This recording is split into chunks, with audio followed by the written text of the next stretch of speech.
2021 में दिल्ली की योगशाला नाम का कार्यक्रम शुरू किया गया था, जिसमें दिल्ली के अलग अलग इलाकों में, पार्कों में और जगह कहीं भी 25 से ज्यादा लोग अगर इकट्ठे होकर दिल्ली सरकार को एक मिस्ड कॉल मारें तो दिल्ली सरकार एक टीचर भेजती है और वो टीचर फ्री में भेजती है, सारा इंतजाम करती है दिल्ली सरकार और लोगों को फ्री में योगा करवाती है, डेली सिखाती भी है और करवाती भी है।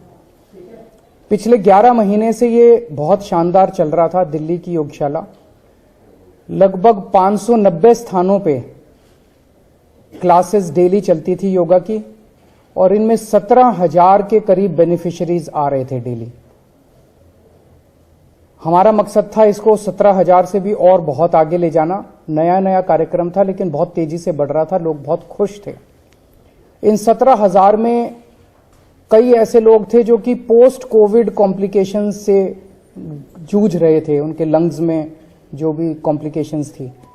तो 10-11 हजार लोग ऐसे थे जो कि पोस्ट कोविड कॉम्प्लिकेशन से जूझ रहे थे, उन्हें बहुत फायदा हो रहा था। मुझे बेहद दुख के साथ कहना पड़ रहा है कि इन लोगों ने मिलके आज से योगा क्लासेस बंद कर दी हैं दिल्ली के अंदर। आज सुबह दिल्ली के अंदर योगा क्लासेस नहीं हुई, जो ये फ्री योगा क्लासेस होती थी, आज सुबह से दिल्ली के अंदर ये योगा क्लासेस नहीं हुई। तो 17,000 बेनिफिशियरीज जो थे वो योगा करने से रह गए। जो लोग बीमार थे, अस्थमा से बीमार थे, पोस्ट कोविड कॉम्प्लिकेशन से बीमार थे, वो आज योगा करने से रह गए और आज के बाद से इन्होंने कहा है कि योगा क्लासेस नहीं होंगी। ये बहुत ही दुख की बात है, बेहद दुख की बात है। योगा कौन बंद करता है? पहली बार सुना होगा कि इतना अच्छा, लोगों की सेहत के लिए इतना अच्छा कार्यक्रम था और उसे सत्ता के नशे में, अहंकार के नशे में इन लोगों ने केवल पेटी पॉलिटिक्स के चलते इन्होंने इसको बंद कर दिया। जब से ये खबर, पिछले कुछ दिनों से समाचार ये चल रहा है कि योगा की क्लासेस बंद होने वाली है, योगा क्लासेस बंद होने वाली है, लोगों में बहुत गुस्सा है इसको लेके, बहुत ज्यादा। और आज जब अखबारों में छपा कि ये योगा क्लासेस बंद होने वाली हैं, मेरे पास कई टीचर्स के फोन आए जो टीचर्स ये क्लासेस लेते हैं। उन टीचर्स ने कहा कि सर क्लासेस बंद नहीं होनी चाहिए, हम क्लासेस करेंगे, हम पेमेंट नहीं लेंगे, हम बिना पेमेंट के क्लासेस करेंगे। मेरे पास देश भर से कई लोगों के फोन आए कि सर हम डोनेशन देंगे, हम क्लासेस, जो टीचर्स हैं उनकी तनख्वाह हम देंगे, पर आप क्लासेस मत रोकिएगा, योगा क्लासेस मत रोकिएगा। जिस किस्म से, जिस तरह से लोगों का समर्थन मिल रहा है इस पूरे योगा के प्रोग्राम को, मैं उसके लिए काफी मैं सबका शुक्रिया अदा करता हूं। तो मैं आज ये ऐलान करना चाहता हूं कि योगा क्लासेस बंद नहीं होंगी, योगा बंद नहीं होगा। ये लोग अपने सत्ता के अहंकार में कानून का दुरुपयोग करके, अफसरों को डरा धमका के, एडमिनिस्ट्रेशन का गलत दुरुपयोग करके ये चाहे सरकार का समर्थन वापस ले लें, लेकिन दिल्ली के 2 करोड़ लोग मिलके इन योगा क्लासेस को करवाएंगे। ये योगा क्लासेस जारी रहेंगी। मेरी सभी टीचर्स से अपील है कि आप योगा क्लासेस में कल से जाइए, आप योगा क्लासेस लीजिए। मुझे अगर घर घर जाके भीख भी मांगनी पड़ेगी कटोरा लेके, मैं खुद जाके भीख मांगूंगा लोगों से और आपकी पेमेंट करूंगा। जो भी आपके चार्जेस हैं वो मैं चार्जेस दूंगा और योगा क्लासेस होंगी। योगा क्लासेस को रोका नहीं जाएगा। हमारा मकसद है 17,000 नहीं, 17,000 तो बिगिनिंग है, 17 लाख लोगों को, और अंत पंत में 2 करोड़ दिल्ली के लोगों को योगा सिखाएंगे हम। और हम देखते हैं कि कैसे रोकते हैं ये लोग। ये लोग अपनी सत्ता का दुरुपयोग करके रोकेंगे तो दिल्ली की जनता जो है वो इसका जवाब देगी। और अभी तो दिल्ली में शुरू हुई है। मेरी भगवंत मान साहब से, जो पंजाब के मुख्यमंत्री हैं, उनसे भी बात हुई है। पंजाब के अंदर भी हम पंजाब के 3 करोड़ लोगों को योगा सिखाएंगे। गुजरात में हमारी सरकार बनेगी, गुजरात में भी हम लोगों को फ्री में योगा सिखाएंगे, सब लोगों को योगा सिखाएंगे। और मुझे पूरा यकीन है एक दिन ऐसा आएगा जब देश के 130 करोड़ लोगों को हम लोग फ्री में योगा सिखाएंगे। इनके पास सत्ता है और सत्ता का अहंकार है, उस सत्ता का दुरुपयोग कर रहे हैं। हमारे पास दिल्ली के 2 करोड़ लोग हैं और उन 2 करोड़ लोगों का साथ है। कहते हैं ना कि मारने वाले से बचाने वाला ज्यादा ताकतवर होता है, ज्यादा अच्छा होता है। वैसे ही काम रोकने वाले से काम करने वाला ज्यादा अच्छा होता है। ये लोग सोचते हैं कि ये इतने पावरफुल हो गए हैं, इतने पावरफुल हो गए हैं कि इस देश को रोक सकते हैं, लेकिन अब देश रुकेगा नहीं। लोगों ने ठान लिया कि अब देश रुकेगा नहीं। पिछले कई महीनों से हम लोग देख रहे हैं कि दिल्ली के हर अच्छे काम को रोकने की कोशिश की जा रही है। इन्होंने दिल्ली की दिवाली को नहीं होने दी। हर साल हम दिल्ली की दिवाली मनाया करते थे, इस बार इन्होंने अफसरों से पे प्रेशर डाल के उल्टा सीधा लिखवा के दिल्ली की दिवाली नहीं होने दी। इन्होंने रेड लाइट ऑन गाड़ी ऑफ, इतना अच्छा प्रोग्राम था, पिछले 3-4 साल से चल रहा था, हर साल पोल्यूशन के टाइम पे हम करते थे, वो प्रोग्राम इन्होंने रोक दिया।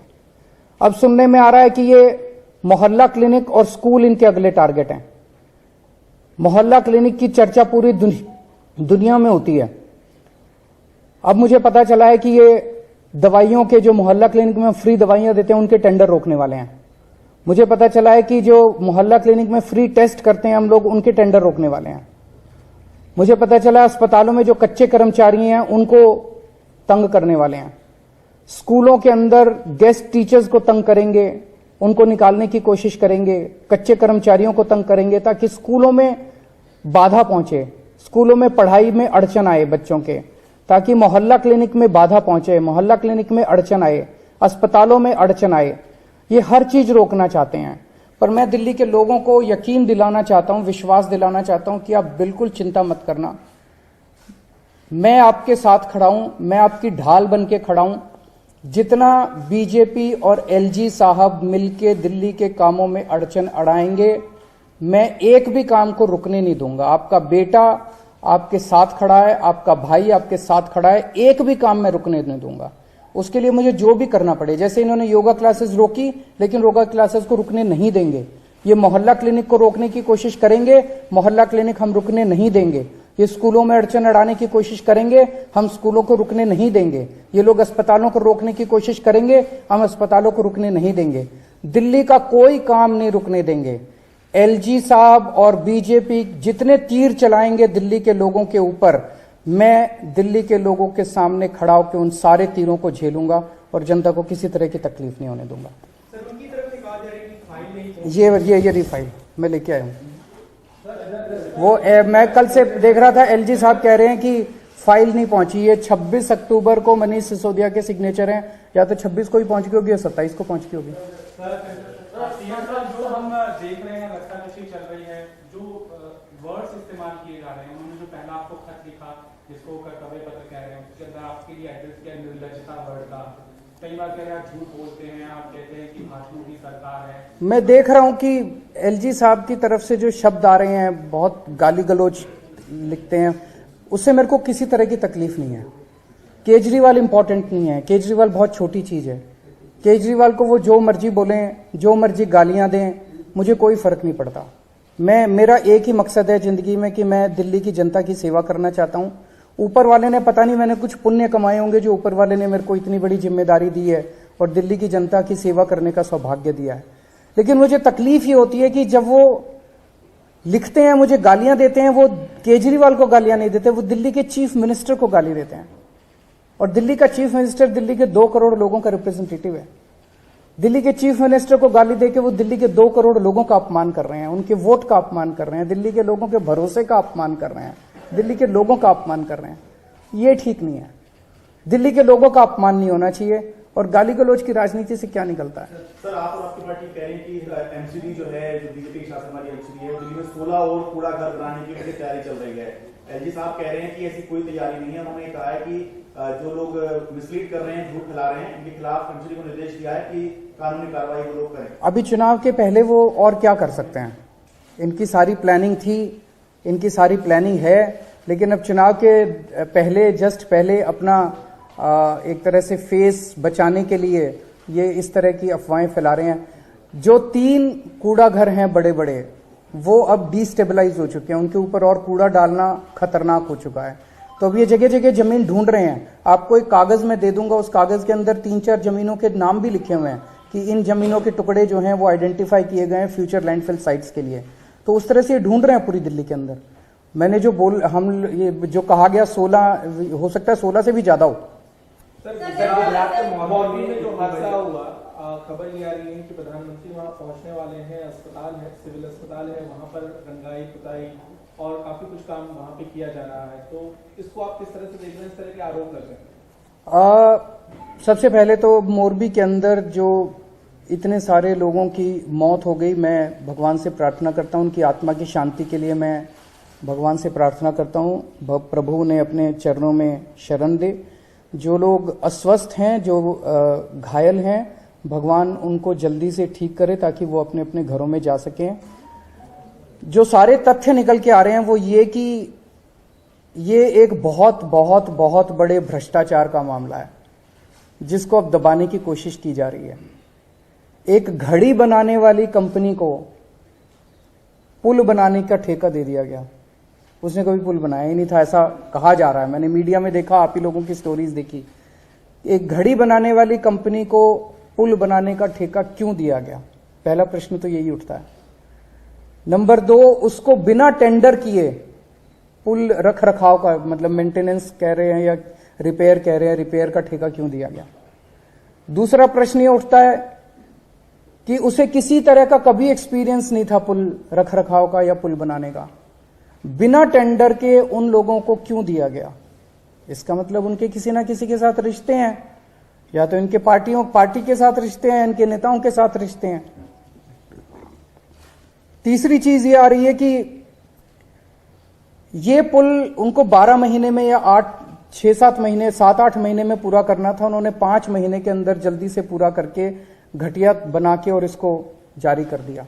और अब ये जो एफआईआर भी दर्ज हुई है, एफआईआर के अंदर ना तो कंपनी का नाम है, ना कंपनी के मालिक का नाम है।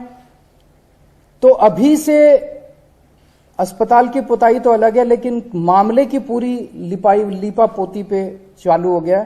उनको बचाने का, कंपनी को बचाने का और कंपनी के मालिक को बचाने का पूरा काम शुरू हो गया है। एक आरोप ये लग रहा है, ये पता करना, ये आप लोगों को पता करना पड़ेगा। मैं उनसे पूछना भी चाहता हूं कि क्या ये सच है जो आरोप लग रहा है कि उन्होंने इनकी पार्टी को चंदा दिया है और भारी चंदा दिया है, और क्या ये उसका एक तरह से वो है? तो ये सारे जवाब तो देने पड़ेंगे। इतने सारे लोगों की डेथ हो गई है, और मैं समझता हूं कि अगर 150 लोगों की एक डेथ इतने बड़े भ्रष्टाचार की वजह से हो जाए तो उस राज्य के मुख्यमंत्री को मुख्यमंत्री बने रहने का कोई नैतिक अधिकार नहीं है। गुजरात की सरकार को इस्तीफा देके तुरंत चुनाव करा देने चाहिए।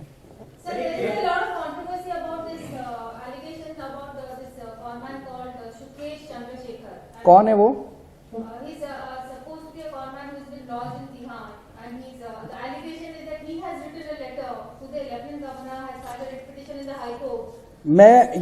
मैंने पढ़ा, आपके चैनलों पे भी देखा। पंजाब चुनाव के पहले ये लोग कुमार विश्वास को लेके आए थे। भारतीय जनता पार्टी ने जब देखा था कि पंजाब चुनाव वो हार रहे हैं तो कुमार विश्वास के कंधे पे बंदूक रख के चलाई। अब गुजरात के अंदर भारतीय जनता पार्टी की इतनी बुरी हालत हो चुकी है, इतनी बुरी हालत हो चुकी है कि उनको सुकेश चंद्रशेखर के कंधों के सहारे की जरूरत पड़ रही है। प्रधानमंत्री श्री नरेंद्र मोदी जी को, मतलब वो तो कहते हैं कि बहुत पॉपुलर हैं, तो अगर बहुत पॉपुलर है तो उन्हें तिहाड़ में लॉज्ड एक कॉनमैन, आप ही कह रहे हैं कॉनमैन है। मैंने सुना वो एक बार उसने किसी मुख्यमंत्री के बेटे को बन के पैसे लूटे, एक बार उसने कोई सीबीआई ऑफिसर बन के पैसे लूटे, एक बार उसने लॉ सेक्रेटरी बन के पैसे लूटे, एक बार उसने सीबीआई ऑफिसर, पीएमओ का ऑफिसर बन के पैसे लूटे। तो वो जो कह रहा है उससे कुछ लिखवा के, और मतलब उसके ऊपर, उसके सहारे इनको अपना गुजरात चुनाव लड़ने की जरूरत पड़ रही है। नंबर 1। नंबर 2, परसों मोरबी हादसा होता है। कल 24 घंटे सारे टीवी चैनल्स मोरबी का मुद्दा उठाते हैं, और आज अचानक टीवी चैनल से मोरबी गायब हो गया और सुकेश चंद्रशेखर के आरोप जो हैं वो आ जाते हैं। तो लगता नहीं कि मोरबी से ध्यान भटकाने के लिए ये एक कंप्लीटली फिक्टिशियस, कंप्लीटली फर्जी स्टोरी एक प्लांट की गई है, और सारे चैनल अब बस सुकेश चंद्रशेखर और सत्येंद्र जैन की बात कर रहे हैं। तो ये मतलब इससे ज्यादा ब्लेटेंट और क्या हो सकता है कि मोरबी के मुद्दे को दबा के उसको डाइवर्ट करने के लिए, और सक्सेसफुली डाइवर्ट कर दिया उन्होंने। सारे चैनल इस टाइम इस सुकेश चंद्रशेखर की बात कर रहे हैं, जबकि 150 लोग जिनकी मौत हो चुकी है उसका सब भूल चुके हैं। और तीसरी चीज, इन्होंने कहा कि मनीष सिसोदिया ने शराब घोटाला किया। 2 महीने तो हो गए, 800 अफसर लगे हुए हैं, एक कुछ नहीं मिला इनको। इन्होंने कहा बसों में पैसे खा गए हम, उसमें कुछ नहीं मिला। इन्होंने कहा सड़कों में घोटाला हो गया। इन्होंने पता नहीं कितने आरोप लगाए, अभी तक तो किसी आरोप में कुछ नहीं निकला। तो सारे आरोप इनके मनगढ़ंत हैं, सारे आरोप फर्जी हैं इन लोगों के। सर, गुजरात में नागरिकता देने की बात आज कांग्रेस ने कही है उन लोगों को जो पाकिस्तान और अफगानिस्तान के शरणार्थी। ये सारी चीजें गुजरात चुनाव के पहले हो रही हैं। कभी यूनिफॉर्म सिविल कोड की बात करते हैं, कभी अच्छी बात है देनी चाहिए, उसमें हम उसका विरोध नहीं करते। पर ये अचानक 27 साल के बाद इस 2022 के गुजरात चुनाव के पहले क्यों याद आ रहा है? क्योंकि अभी तक इनको गुजरात में कुछ करने की जरूरत ही नहीं पड़ती थी। बीजेपी और कांग्रेस के अंदर ऐसी अच्छी सेटिंग थी कि दोनों को चुनाव तो लड़ते ही नहीं थे, दोनों सेटिंग करके। इस बार इन लोगों को चुनाव के पहले संघर्ष करना पड़ रहा है क्योंकि आम आदमी पार्टी वहां आ गई है। Thank you.